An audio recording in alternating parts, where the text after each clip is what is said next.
Glórias a Deus, aleluia. Louvado seja o nome do nosso Deus, engrandecido seja o nome do Todo-Poderoso Deus. Nosso Deus e nosso Pai, agora em Cristo Jesus. Há 4 perguntas importantes que nos fazem pensar, meditar. E como temos a Bíblia, é o lugar mais certo para isso, não é verdade?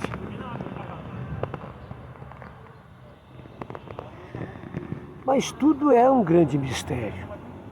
Tudo é um grande mistério, né? E algumas coisas na palavra de Deus que nos fazem pensar. E pensar e meditar é a maneira certa. Porque aquele que pensa e medita, esse alcança respostas. No caso da Bíblia, é o próprio Espírito Santo que nos concede estas respostas. Glória a Deus. Muito bem. Veja, há uma frase bíblica que fala conosco, fala comigo.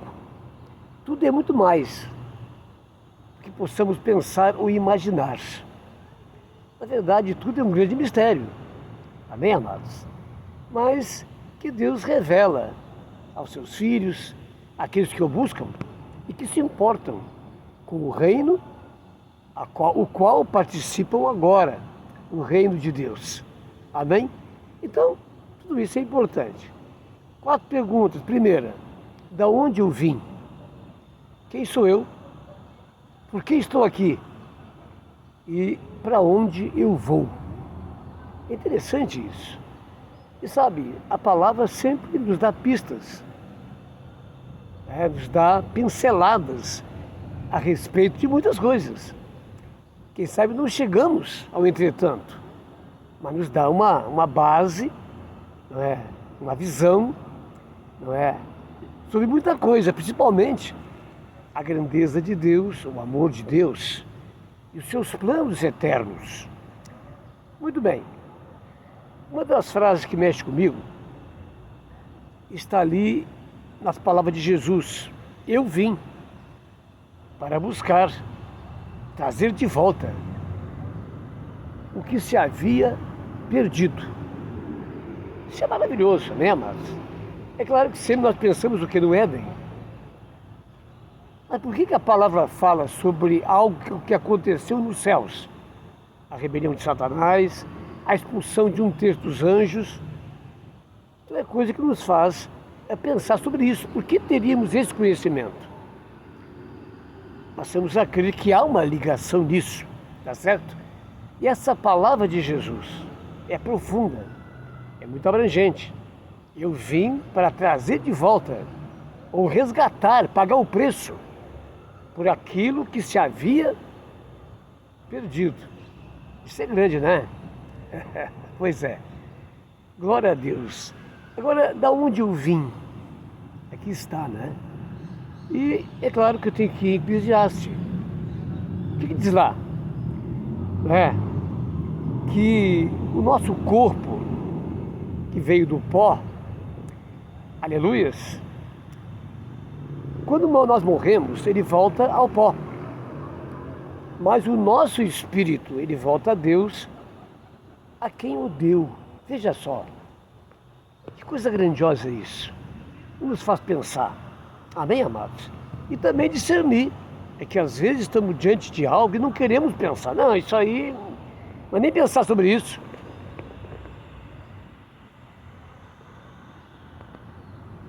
Mas a Bíblia é para isso. Amém, amados? Aqui numa praça muito linda aqui, ó. Perto dos camelô aqui, ó. Chafariz, um lugarzinho muito especial. Tá certo? Me sentei aqui, vim comprar um controle de televisão. Aí me veio essa palavra também. Glória a Deus. Então veja bem, amado. Se o nosso corpo, ele volta ao pó, e o nosso espírito volta para Deus, então aqui há uma revelação. Da onde que nós viemos. Eu não vou dizer. Cabe você entender. Tá certo? Aleluias. Segundo lugar, esse é o primeiro, você vai chegar à conclusão. Segundo, é o que o apóstolo Paulo fala conosco muitas vezes. sobre o espírito do homem. Amém, amados? E o próprio Jesus, e não há nada aqui para se esconder a respeito disso. É tão claro isso, né? Aleluias. Essa questão, não é? Primeiro. Agora, segundo, nós temos pessoas, na sua essência, espirituais, que vivem num tabernáculo, numa casa. Se você ler lá em Colossenses, você vê que Paulo declara uma coisa interessante. Ele não vê a hora de sair desse tabernáculo feito do pó da terra e receber, entrar no tabernáculo não feito por mãos humanas, mas no céu. Quer dizer, é uma nova casa, é um novo habitat, é um corpo perfeito e eterno. Essa é a explicação. Aleluias. E a palavra também fala sobre isso. Quando você lê lá no livro de Coríntios 15, a respeito de como seremos na eternidade, está lá escrito. Aleluias. Que o primeiro é natural, o segundo é espiritual. O primeiro é da terra, o segundo é do céu. E cada um tem a sua glória. Qual é a glória que vamos receber? A glória do céu. Seremos revestidos. Ou habitaremos num tabernáculo perfeito, eterno, feito por Deus. Aleluias. Quando eu pergunto para Jesus como é que nós seremos na eternidade, ele dá uma pista. Ele diz que seremos que nem os anjos. Capítulo 3, seremos a semelhança de Jesus. Quer dizer, seremos semelhantes, diria iguais, aos corpos celestiais. Não é difícil isso. Amém? E a palavra fala claramente sobre isso. Em Coríntios 15. O primeiro é natural. O segundo é espiritual. Primeiro, nascemos natural. Mas se alcançarmos a eternidade, nós também habitaremos num corpo espiritual. Glória a Deus. Então aqui é essa pergunta, da onde que eu vim e para onde que eu vou voltar. Segundo, quem nós somos? Quem nós somos? E aqui entra uma palavra que muito conhecemos, né? Que Deus nos amou de tal maneira que enviou seu Filho unigênito e o entregou, deu por nós naquela cruz, para que todo aquele que nele crê não pereça, mas tenha vida eterna. Está muito ligado à palavra eu vim para trazer de volta o que se havia perdido. Está muito ligado a isso. Aleluias. Então ele veio pagar o preço. E aqui está uma pergunta: quem somos nós? Não é? Há muitas coisas que mostram isso a respeito daquilo que nós somos. Claro, somos para Deus, não para as pessoas ou para nós mesmos. Nós temos um entendimento, uma convicção sobre nós mesmos, ser humano, se fosse uma coisa sem nenhum valor.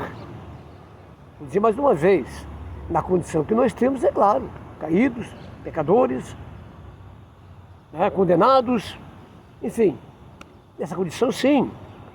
Mas agora veja bem, nessa condição, o que Deus fez? Meu Deus, Ele moveu os céus e a terra e fez algo grandioso, que a criação no mundo em que nós vivemos, existe por causa de um propósito de Deus. E começou, quem sabe, muito antes do que podemos pensar e imaginar. Quem você é? Quem eu sou? Agora, levando em conta o quê? O que Jesus fez por nós naquela cruz.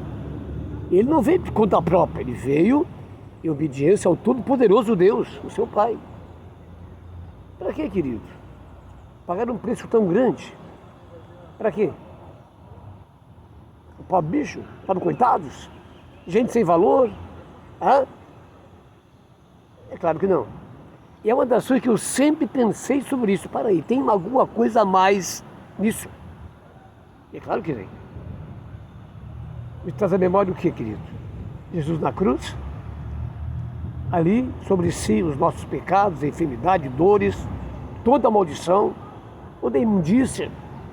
Ele se torna maldito em nosso lugar e toma sobre si toda a maldição do homem. ele está sofrendo de uma maneira terrível. Ele clama, meu Deus, ele não chama de pai, hein? Pois é, ele está separado. Oh, aleluia, meu Deus, por que me desamparaste? Porque se está longe de ti as palavras do meu bramido, eu clamo a ti, tu não me ouves. Naquele momento, Deus amou muito mais a humanidade, os seres humanos, do que o próprio Jesus, perfeito, santo e maravilhoso. Aleluia! E esse clamor dele tem uma resposta para nós. Por quê? Ele mesmo diz, por que me desamparaste? Ele sabe por quê também. E nós também sabemos, para nos salvar. Então, veja bem, queridos, isso mostra o quê?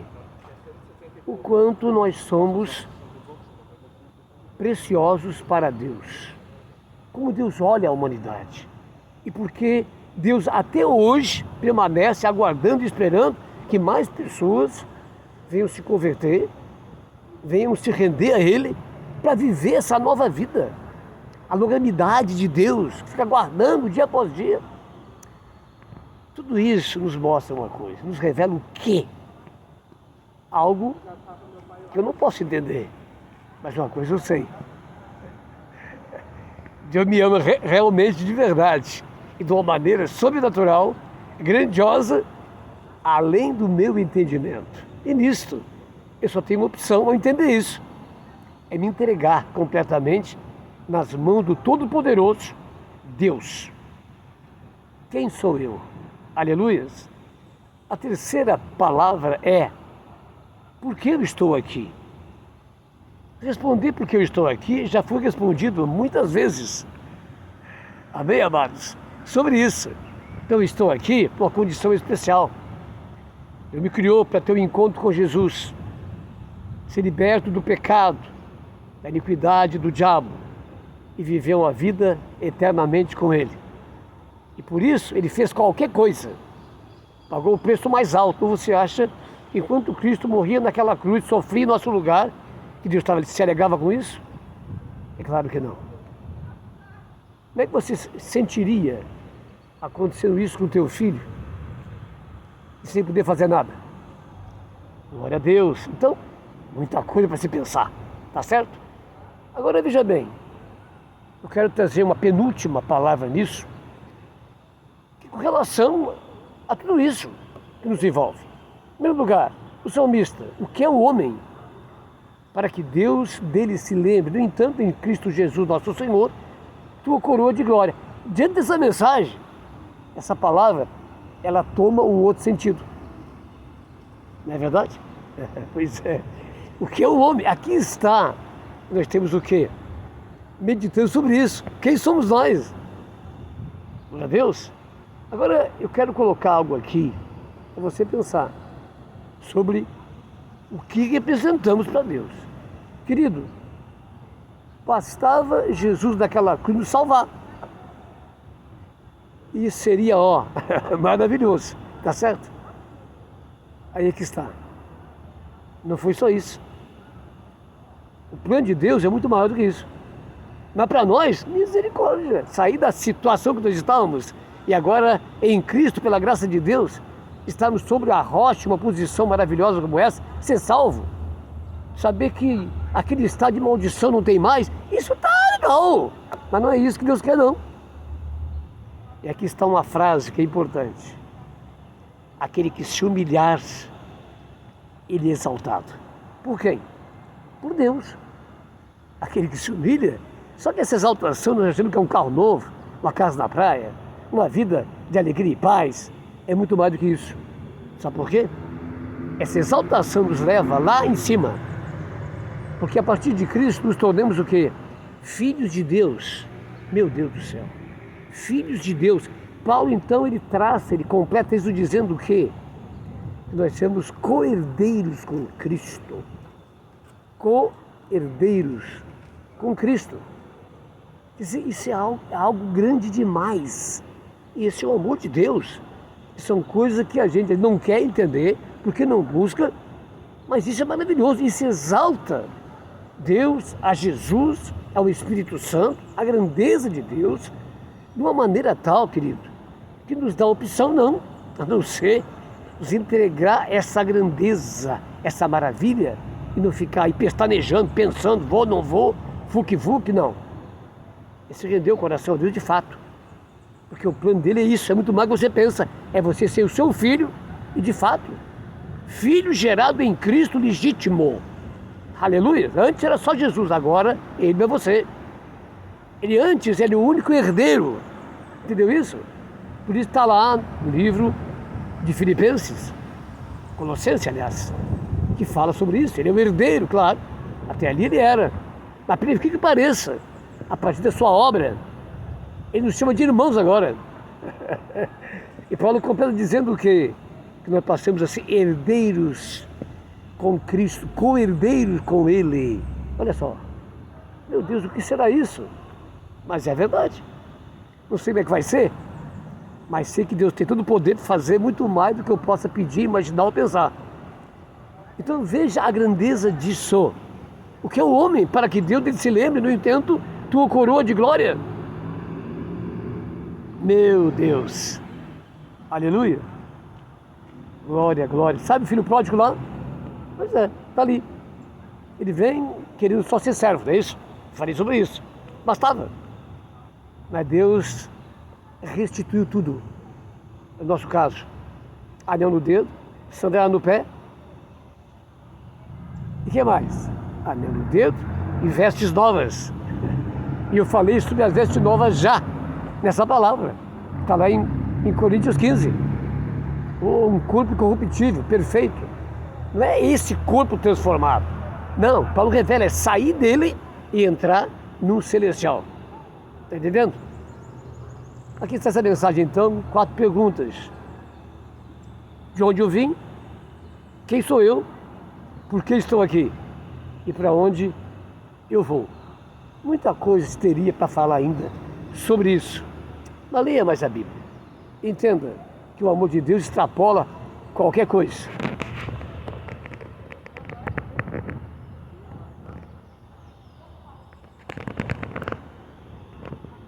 Olha só, tá vendo? Por que está mostrando isso, pastor? Tá vendo? Ó. Muito bem, eu acredito que quando Cristo disse, vou preparar um lugar para vocês. Um lugar para vocês. E a pouco é 21, tá? O novo céu e a nova terra. Eu acredito que o lugar que ele foi preparar para nós é semelhante à terra quando foi criada. Mais especificamente o próprio Éden, que era uma miniatura do restante da terra, do plano de Deus. Lá vai ser assim também, querido. Se você olhar em Apocalipse 22, vai estar lá. Água, árvores, frutos, ruas de ouro. O lugar é uma grande cidade quadrangular. Entradas, 4 entradas, misericórdia. Lugar perfeito. Cada mansão que vamos habitar é grande demais. Eternas. Oh, meu Deus. Amém? Que você possa cada vez mais buscar a palavra de Deus, meditar nela, que ela só vai te fortalecer, dar convicção e viver uma vida abençoada e esperando, se aprontando para habitar a nossa pátria no céu. E lá tem que estar nossos olhos. Leia Colossenses capítulo 3, 1, 2 e 3. Deus te abençoe. Até lá.